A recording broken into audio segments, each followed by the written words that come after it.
on mainland 98.3 FM from 5 a.m. to 11 a.m. as we invoke the thought-provoking discussion, tackle the tough questions, challenge assumption, and give a voice to the unheard. This is the Morning Express on mainland 98.3 FM. Welcome on board the Morning Express. Good morning.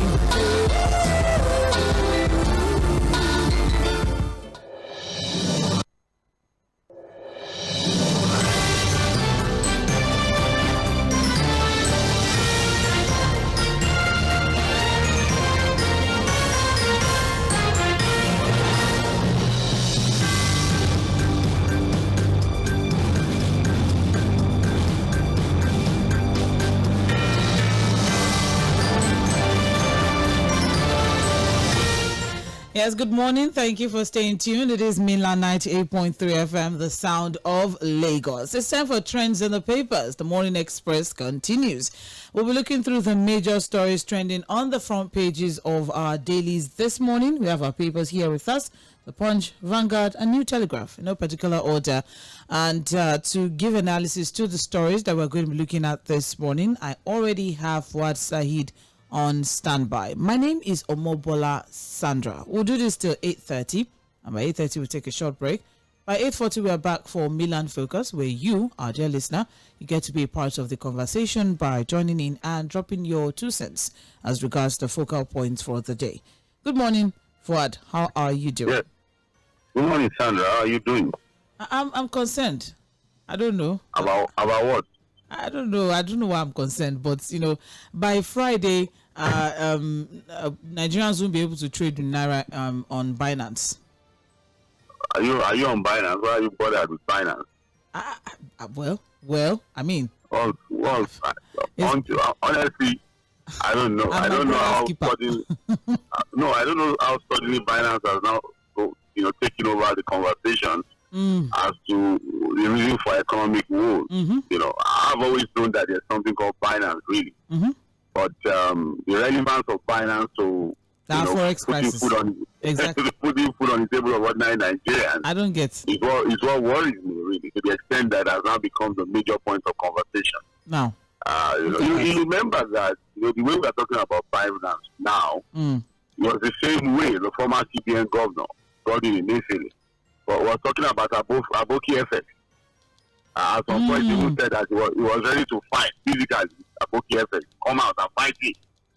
And while he was complaining about 𝐴boki messing up with Forex at that time, he was actually ditching the CBN with all manner of fraudulent monetary and fiscal policies. You understand what I'm saying?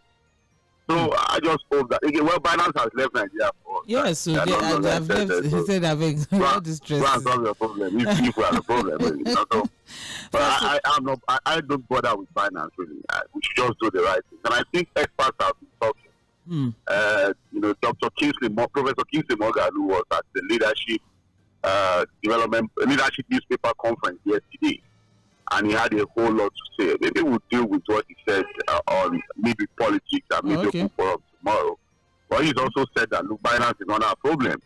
We should fix our problems internally, especially when it comes to the manipulations and the corruptions within the banking sector. That's more of a bigger problem to fix than we bothering with Binance or no Binance. But like I said, we'll look at those conversations, maybe maybe politics, most likely open forum tomorrow. All right then, thank you very much for that. I just thought to bring that up because I've been having conversations with people who actually trade on these platforms, these crypto platforms, and the struggle is real. People are struggling to convert their Nigerian naira to another currency on the platform, and it's been a struggle, and they have from now till 8 a.m. on Friday for them to actually do that. If not, it will be automatically converted to Tether. It's a currency on Binance. Converted to the US dollar. I suspect you're on that platform, Sandra. The way you're talking. I'm not. Please don't let Mr. Billy come for me. Let's move on now. So what we have here, let's move on to the Punch newspaper. The major headline on the front page of the Punch newspaper: food smuggling. Fuad, I am also seriously concerned.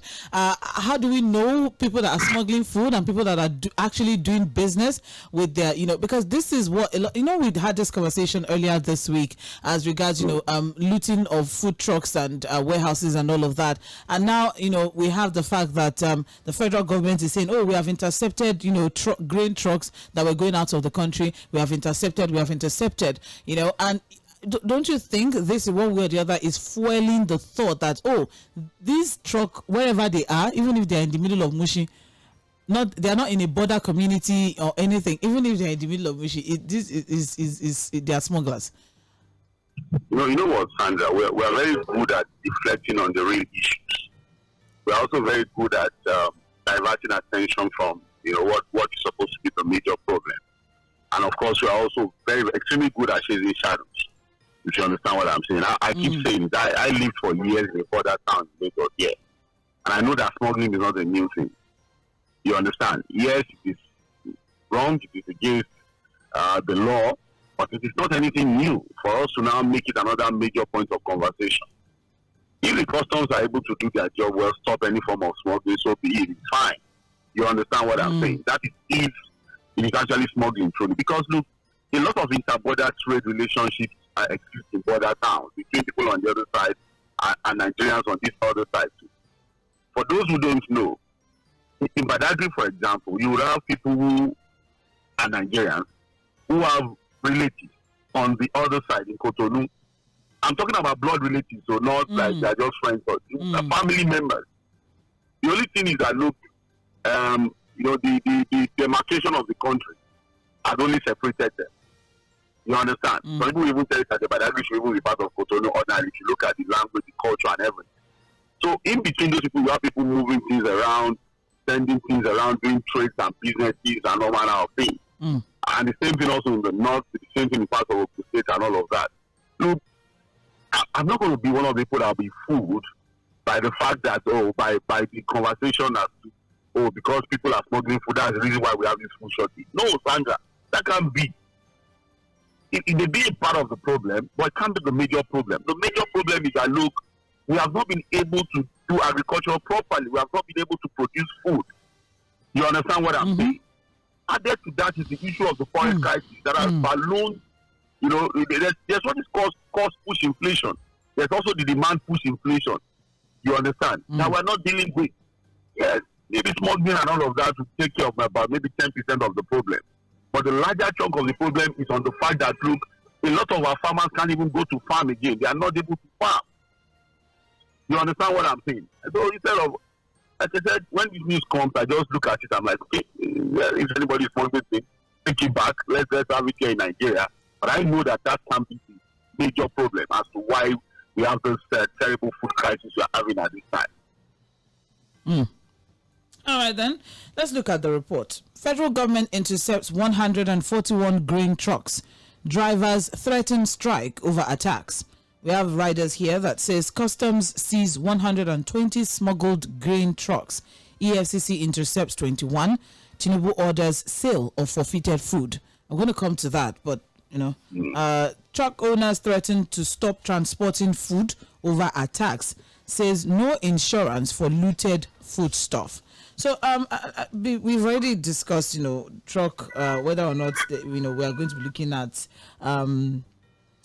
interception of food trucks or anything. Well, in continuation of measures in trying to address food inflation and cost of living crisis, the federal government said it has intercepted so far 141 trucks attempting to smuggle grains and other staples to Niger Republic, Chad, Cameroon, and the Central African Republic.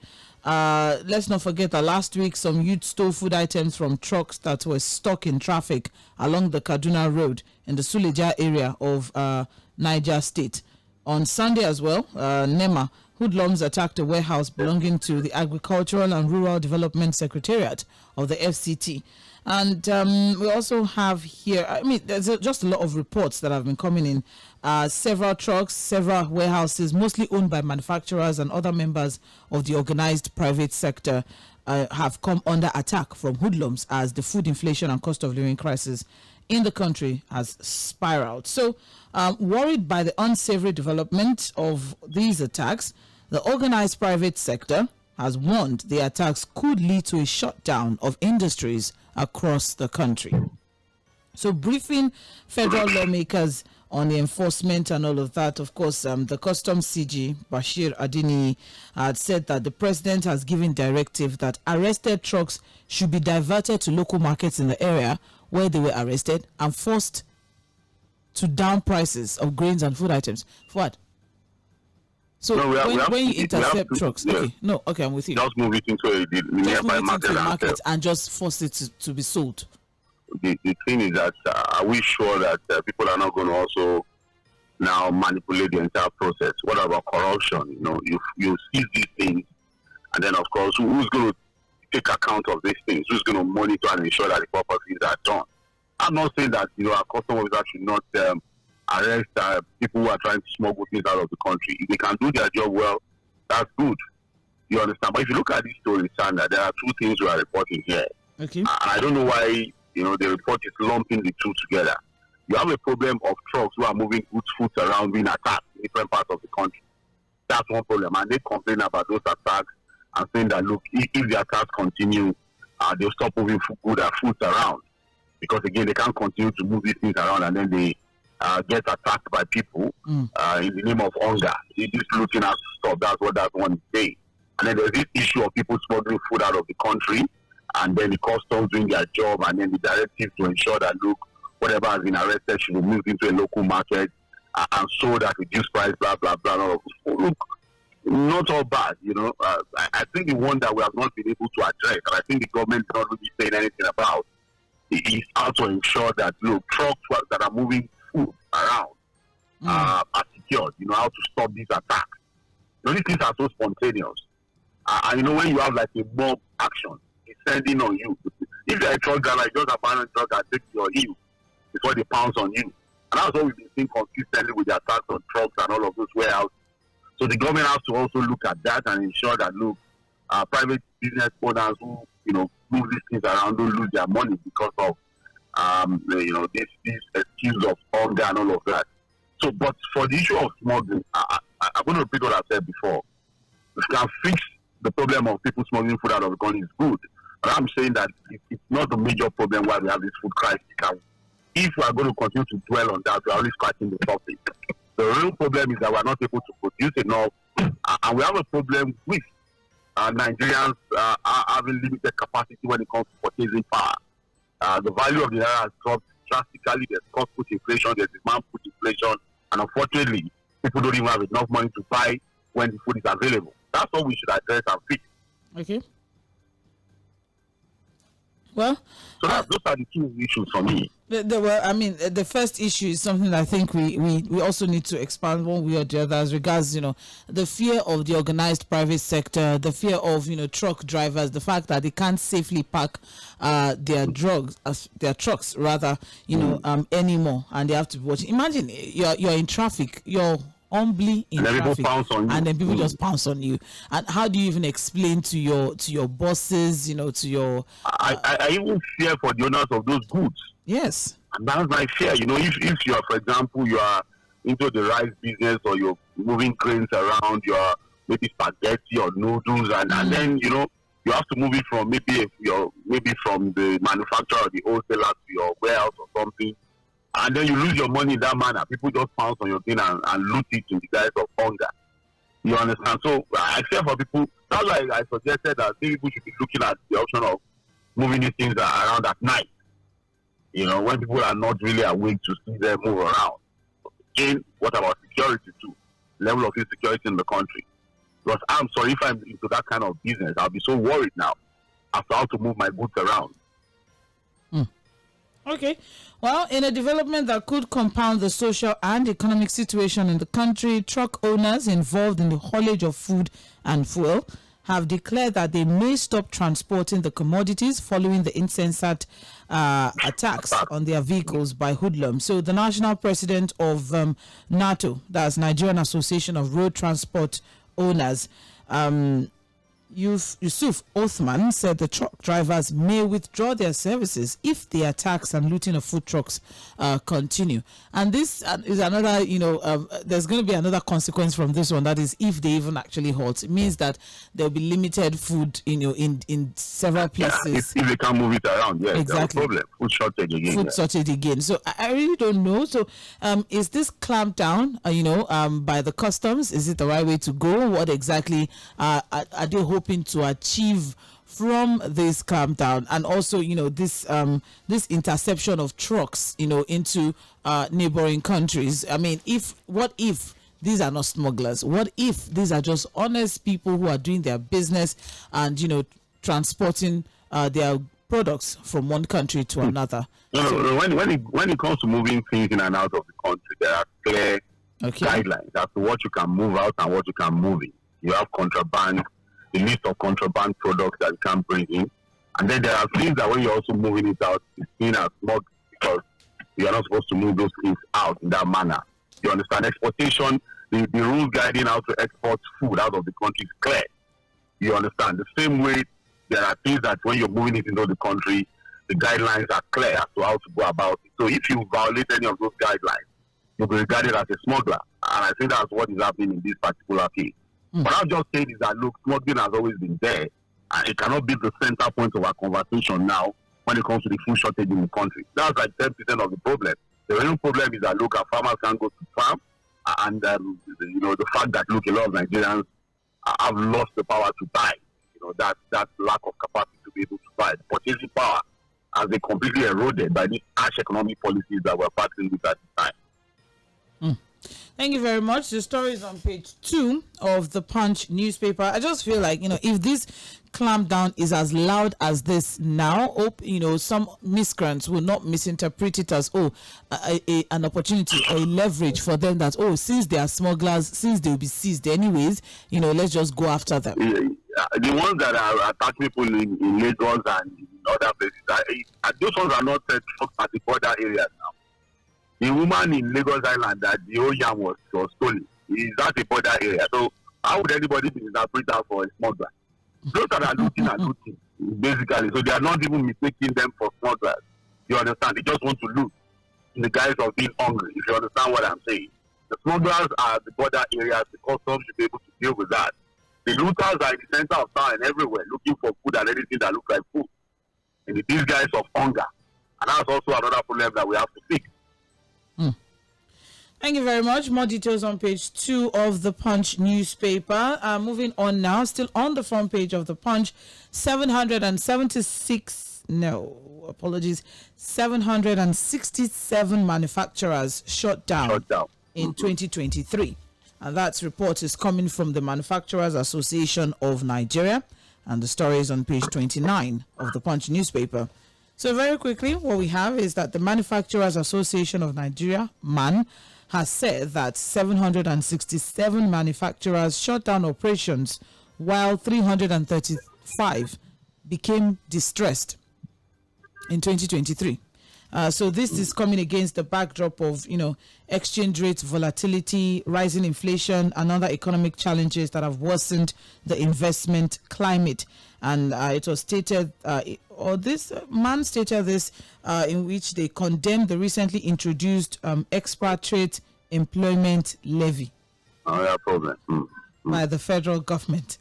So the association said that it was struck with disbelief, seeing that the levy runs contrary to President Bola Tinubu's renewed hope agenda and the kernel of his fiscal policy and tax reform initiative.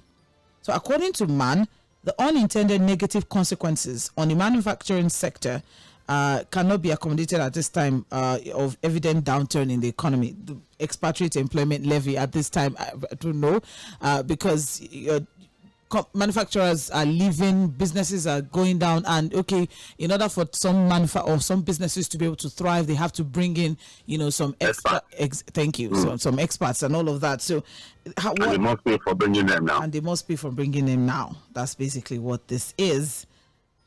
So this government has to make up its mind. Sandra, there are too many inconsistencies. Too many inconsistencies. A long list of inconsistencies. Because of time, I won't want to delve too much in all of that. This is the same government that created an overbloated cabinet. And in another breath, is also adopting the Ronson report that is recommending against an overbloated government side. You understand what I'm saying? The same thing this government is on an aggressive revenue drive, looking for money everywhere and anywhere in the world. The same government is telling you, bring your money, we'll give you a manner of incentives, we support you, blah, blah, blah. You understand? So you see that their policies are running contrary to, they say one thing, they're doing something on the other side. If you understand what I'm saying. And if, whether we like it or not, Sandra, look at that report very well. And I think it's very consistently. This is probably the most difficult time for a manufacturer in Nigeria. Everything is stacked against you as a manufacturer. Everything. You are fighting an aggressive tax regime, multiplicity of taxes being thrown at you from the federal to the state and even the local level. I want to talk about taxes. You are also looking at levies. Some unaccounted kinds of levies and duties that you have to pay. You're also battling because, again, as a manufacturer, depending on what you're producing, you probably have to do one or two forms of importation. This is also the time where you have to import and pay duty that is being calculated on black market rate of the dollars. You're also battling that. But added to that, Sandra, it's a serious energy cost. Cost of production has gone through the roof because, again, there's no power. You have to run on generators, buy diesel at an all-time high price. At the same time, you have poor infrastructure. If you run on trucks to move goods around, you probably have to do a lot of maintenance work the more because the roads are bad. There's a lot of poor infrastructure. Added to that is also insecurity. Look, that's why I'm not surprised that you have this number of manufacturers shutting down businesses and others going in distress. And we need to ask ourselves, who is paying attention to this? Are we really intentional about fixing the problem, or we are still living in denial? When major multinational companies were leaving the country, you could see that some people, some of them had already planned to leave. It's not just a thing of now. So how do you solve those problems? This is even a government that is looking at a $1 trillion economy. How do you get into a $1 trillion economy when your manufacturers are shutting down and then more are getting distressed? So how do you get that the growth? You are looking at a GDP of about 6%. How do you achieve that? That's exactly what man is trying to bring out, because the imposition of an expatriate employee levy actually poses a potential impact on the manufacturing sector, due to the fact that this will in turn mark an unwarranted and unprecedented addition to the cost of doing business in Nigeria, especially to manufacturers. The manufacturing sector is already beset with multidimensional challenges. In the year 2023 alone, 335 manufacturing companies became distressed, 767 shut down. We also have the fact that inventory of unsold products has increased to 350 billion naira. So there are products. Sandra, that's also one major thing we need to focus on, Sandra. Yes.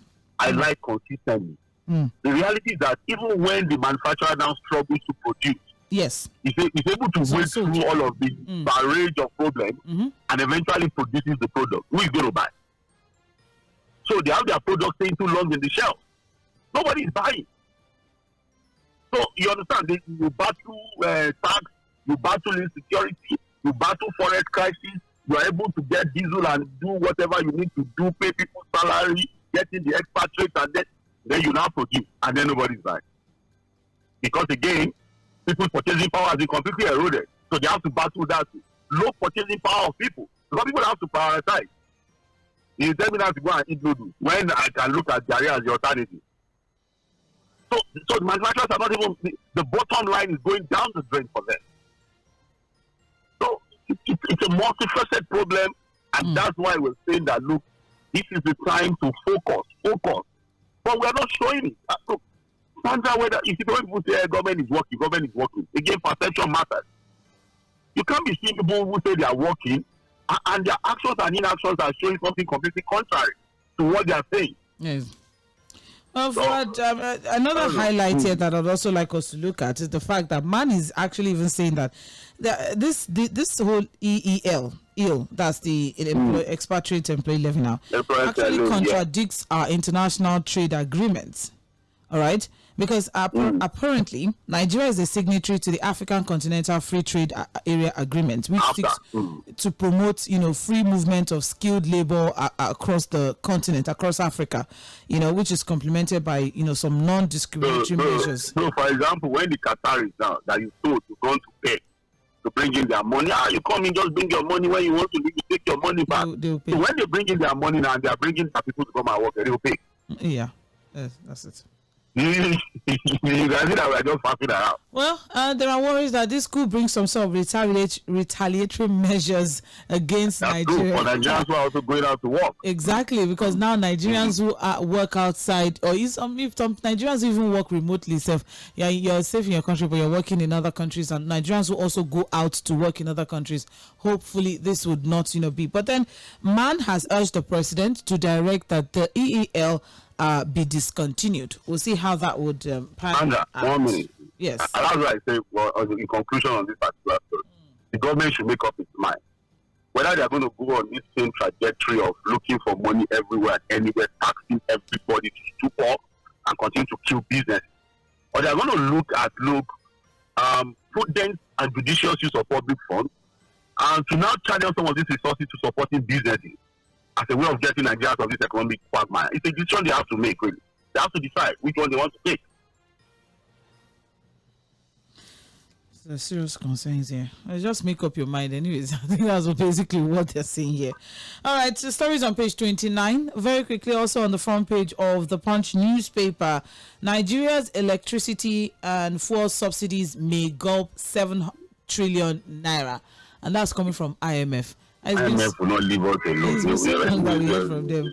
So they just had to just say something. But there's something interesting in that story, Sandra. When you take it, so you understand why it's important to also pay attention to that story. Okay, so very quickly now, the report is on page 30 of the Punch newspaper, and IMF is saying that Nigeria may incur an expenditure of around 7 trillion naira should the existing fuel pump price cap and electricity subsidy. Fuel pump price cap, right? Yeah. Fuel price cap. Okay, good. I wanted us to just highlight that. And electricity subsidy be upheld in 2024. Mm-hmm. What's IMF trying to tell us? No, you know what I mean by fuel pump price cap? Mm-hmm. It is the fact that we are still paying subsidy on PMS. That's what they are saying. What is the IMF trying to tell us? Why? No, that we are paying now. That we should remove it. If we are going to do so. No, what they are saying is that, look, you can't say one thing and do another thing. So basically, subsidy is not gone. It's not gone. So what they are saying is that, look, if you are taking our prescription, our advice to remove subsidy, remove it without batting an eyelid. You understand? Remove it. Let the thing be determined by the market force. You understand? That's what they are saying. Because if you continue to do what you're doing, then we are back to status quo of the era where we are paying trillions of naira on subsidy. We are back to paying subsidy standard. That's what they are telling us in that story. And that, look, cumulatively, by the time you continue to do this cap on PMS prices, which is the subsidy in itself, and then there's this subsidy on electricity, which will continue to contest anyway, you're going to be incurring about 7 trillion naira in 1 year again, which was the problem we had in the first place. Before this whole thing about subsidy is gone or not gone started, Sandra, subsidy is back fully. Because again, we were not thinking things through before we did the subsidy removal. Life is back. And then we are not living in dire, it is intervention, it is not intervention and all. So IMF, our good advisor, are telling us again that you can't continue to do this. Remove it. And then when you save money, share money. If you read that story, they say go begin to transfer money to people. They are still telling us that. IMF no go kill us. I mean, we don't go kill IMF. One person will kill one person. I have seen something here for what I'd also like to bring to your attention. Yes. The fact that, IMF is saying that the current administration inherited a challenging economic situation characterized by low growth, diminished revenue collection, escalating inflation, long-standing external imbalances, stressing that the continued capping of fuel price, pump price, and electricity tariffs below their recovery cost could lead Nigeria to incur fiscal cost of up to 3% of its GDP in 2024. So what I say, we should remove it. Allow us. So if we take this prescription, Sandra, basically what they are saying. Just say the truth. So if we take this prescription again from IMF, okay, and Nigeria should be ready to buy at least a liter of PMS for maybe 1,500, 1,300. The same crisis we have with diesel and kerosene, we just have it in PMS too. So when we save money, they are telling us. I think there's one paper that has it on this state third. Do cash transfer to people to solve the problem of actually our social safety net program. It is the most ridiculous thing. The most ridiculous prescription. The most insensitive prescription. But like I said, we have to decide whether we allow IMF to kill us and we kill IMF from interfering in our issue. But we cannot stop them from interfering if we continue to go to them to commit all manner of responsible loans. And grants.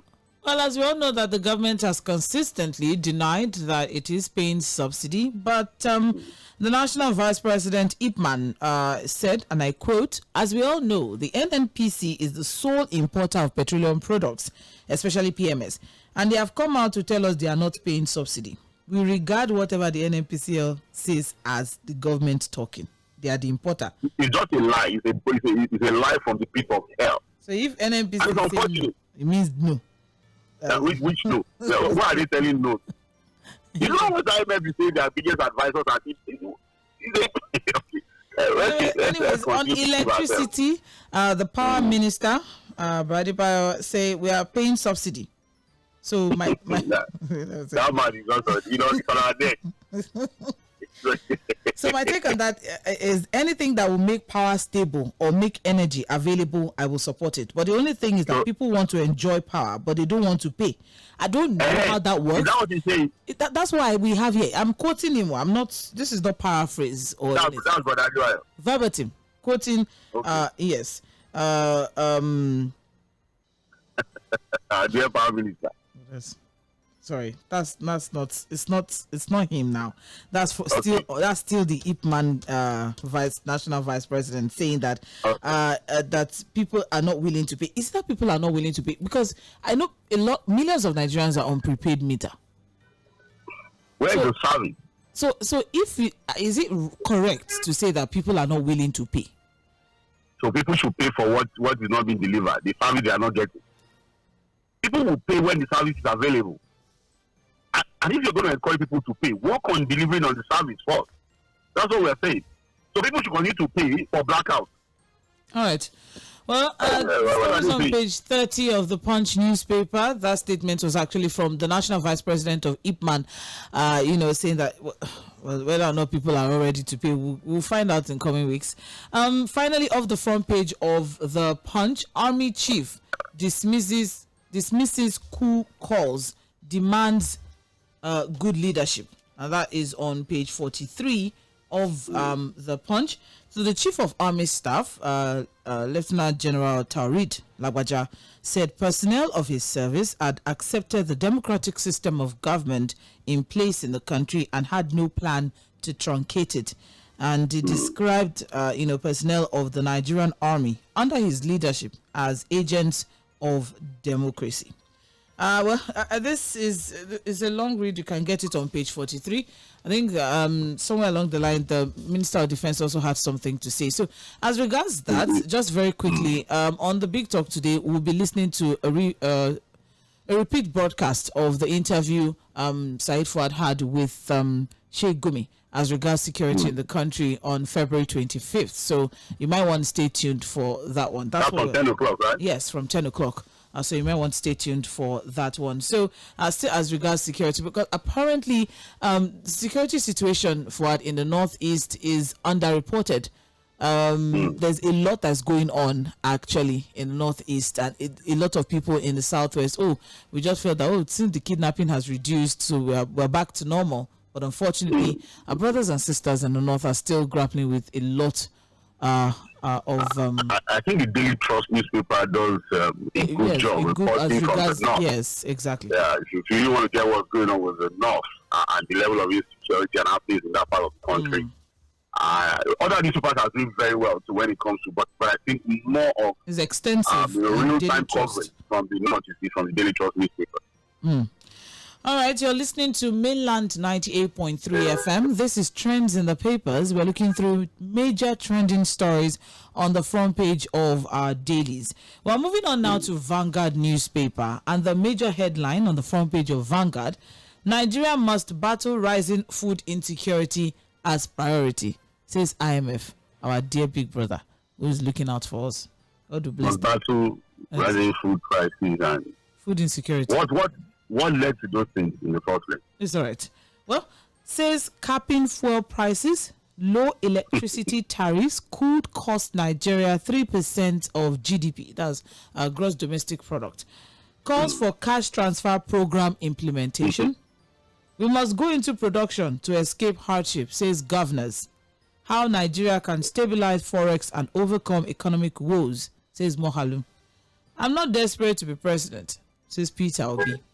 I don't know why that is there, but it's there. Nigeria's acceptance of grains.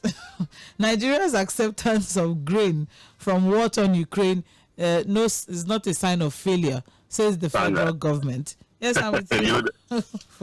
Yesterday there was an interesting back and forth. There was a leadership conference.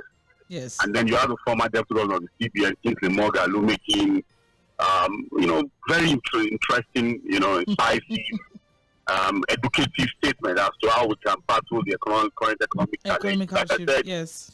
We're going to try and deal with what you said. I think I have the sound bites and see the appropriate time to take those commentaries and analysis.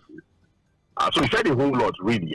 Because of time, we want to go in details into what Kingsley Moghalu said. Although, in summary, what he simply said was that, look, it was important for us to remove subsidy and flow the naira and the dollar. But the process, the method, was the problem, and that there were things that should have preceded the removal of subsidy. He listed a whole lot of things. So, like I said, we shouldn't really dwell too much on that. We'll take time to sort that out. Well, one thing that stood out for me from what he said was sale of government assets, but I don't know, about that, especially, we always have a conversation that, amazing ideas, but when we now have this money, what do we use them for?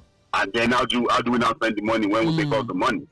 So that's one conversation. But Mr. Peter Obi was also, I think he received an award yesterday as, I think, the man of the year at that leadership conference. And he said a whole lot of things. One of the things he said was that, look, he's not desperate to be president. But he's desperate to make Nigeria work. Yeah, so which is a good one. Everybody should be desperate to make the country work. But one of the things he said was that, look, it's embarrassing to hear that a war-torn Ukraine is supporting Nigeria with food, grain. That's a country at war.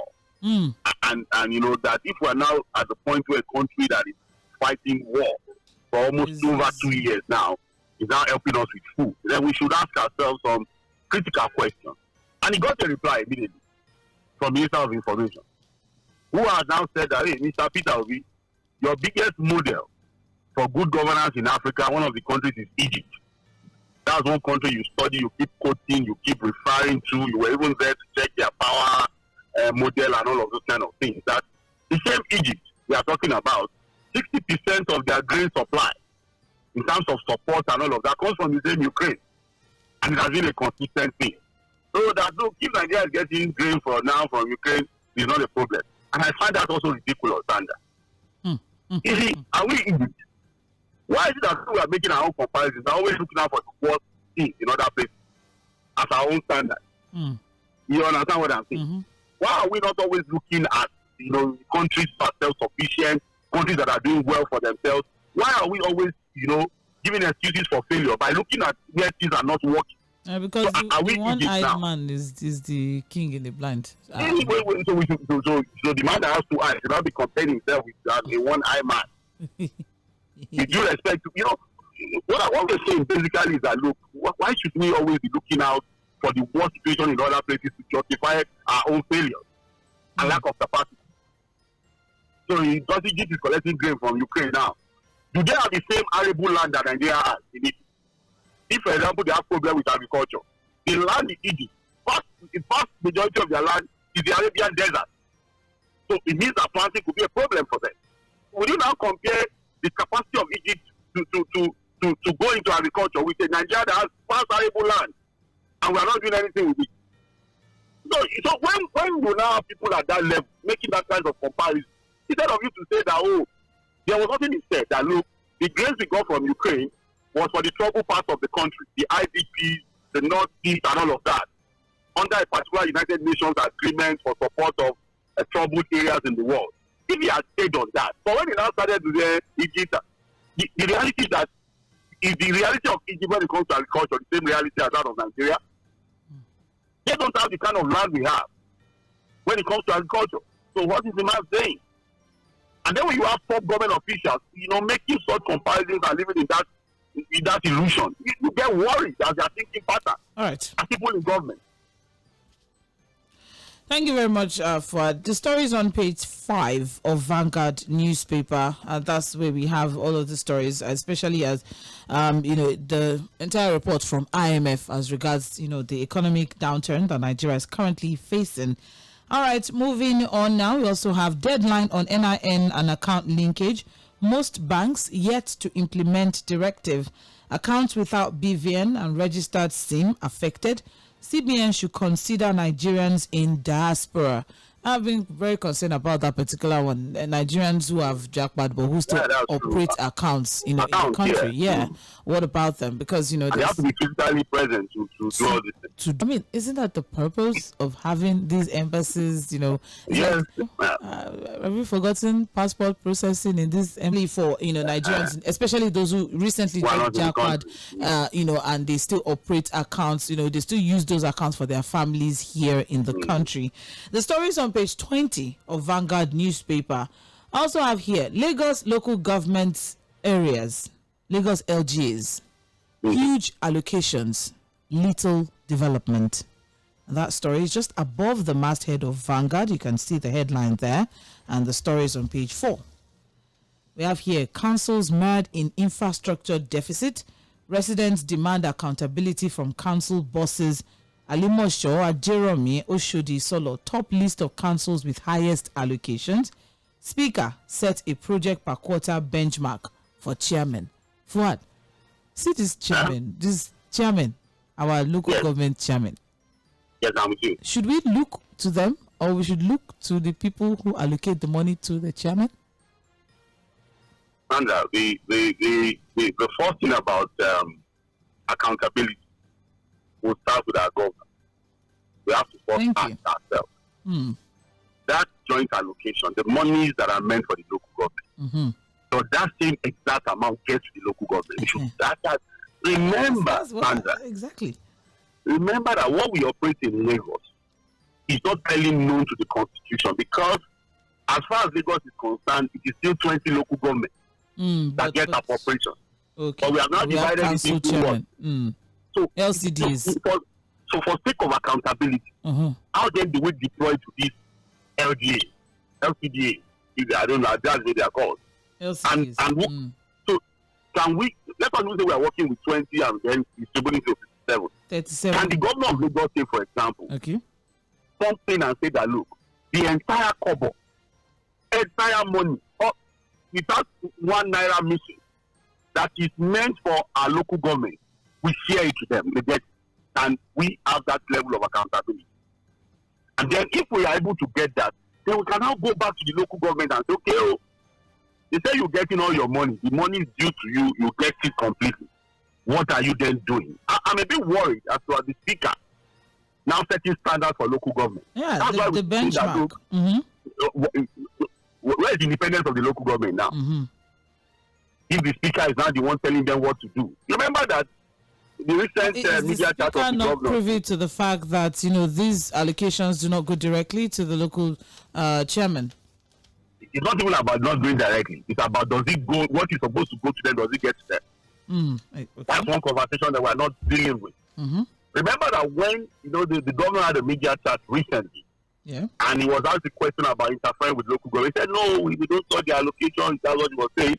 And we want, as he said that, he now said something again that, look, But what we do is that, for some projects at the local government level, we ensure that they get approval from us. I say, the contradiction.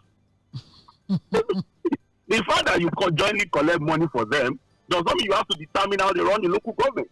Even big, they are an independent arm of government. Level of government, sorry. The local governments were elected, weren't they? So if they were elected, they are supposed to run. Remember that they also have their own legislative arm. That's why you have the councillors. So they are also supposed to run and decide how they want to run their local government in terms of infrastructure and appropriation of the funds that get to them. But the government is also telling us that, sometimes they get approval from that's why I keep telling you that there's no local government. Don't be stand like local state. A local government chairman came out to say that, look, our allocation has not been getting to us. And then instead of the governor addressing that issue, the guy was bullied out of office, he was taken to court, he was harassed, he was embarrassed, he was assaulted. And then the next thing we saw were local government chairmen going to dance cultural dance and protesting for the governor. Yeah. And we say we are running the democracy. All right, thank you. And we say we are enlightening minds. Fuhad, I mean, it's a very long read. I think it's something that we can all relate with. And aside from this, aside from all this, I mean, I can speak for, my community. But what we have in this report now is that, community development associations are actually the ones that are now executing various projects in their communities, from roads to electrification, drainage, water, among others. And, just as we also highlighted the fact that the Speaker, Mudashir Obasa, noted that reports show that some council chairmen had not met expectations of their people and warned that it will no longer be business as usual, as the Assembly will henceforth ensure strict compliance with serving the interest of the people. And we can't bamboozle the local. I'm not making brief for them. Yes. A lot of them are just passing around there, just existing without doing anything. But we can't demand accountability from them without first sorting out the problem of, are they getting what is due to them? The allocation that should get to them, does it get to them? And then this is also an opportunity where they will not be able to talk. Because the one that spoke in the stage, you know what happened to him? Because I mean, for the local government, I know the whole thing about this is that the little that now gets to them, they have to take care of themselves, quote and unquote. Yeah. All right, thank you very much. It's actually a long read. We can get the details on page 4 of Vanguard newspaper, and this is not just it's not just the Lagos thing. I think we can all agree that it's everywhere. Even my dear, lovely, beautiful state with a beautiful gate, Ogun State.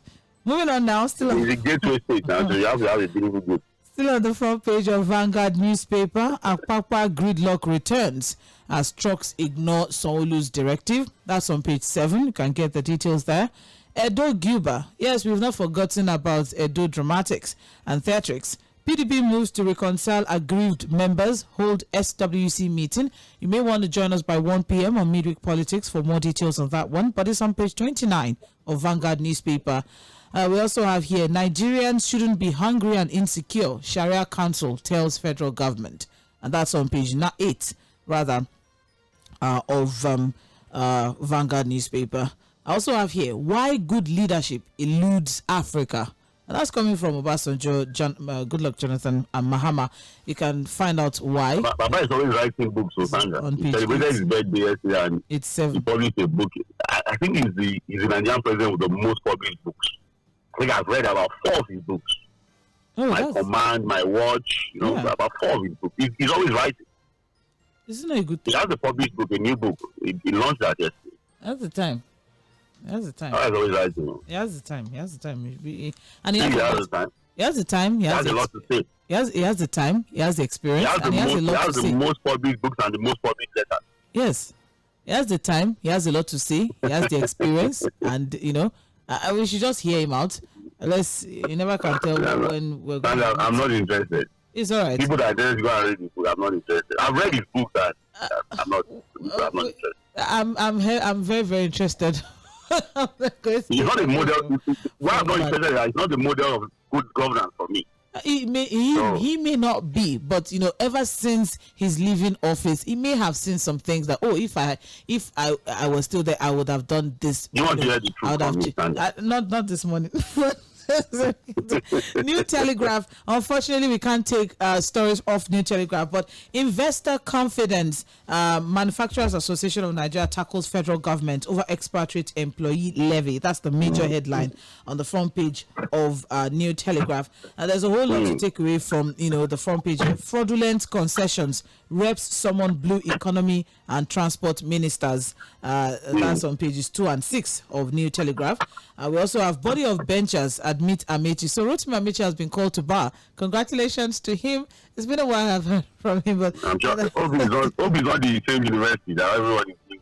It's okay for it's okay. Don't mention him. Congrats. It's okay for it. Just You know that university now. congratulate him for it. How you do crash law program? It's okay for it. Congratulate him. Just be happy. Congratulations to former governor Rotimi Amechi, former minister, former governor. Thank you. Rotimi Amechi. That's all. For being called to bar. That's all. All right. We also have here IGP has banned POS operations around police stations and police posts. All right. What? They said there are some fraud for security purpose and also fraudulent situations. They didn't come out explicitly Why allow police stations? But Fuad, in recent times there have been some reports, very colorful reports coming from there. But I'm not going to serve into your some people have said that you don't see police stations as where they keep criminals. The financial transactions happening in those places sometimes are even more than the bank. I don't know. Like I've not been there in recent times. How will you? We have taken 2 minutes out of our break. All right. Stay with us. We'll be back by 8:40 for Mainland Focus, where you, our dear listener, you get to be a part of the conversation. Thank you to everyone who joined us on Facebook. Not to worry, we'll be back by 8:40. We'll also take messages that were dropped on Facebook as it aligns with the focal points. This is Mainland 98.3 FM. We'll be right back.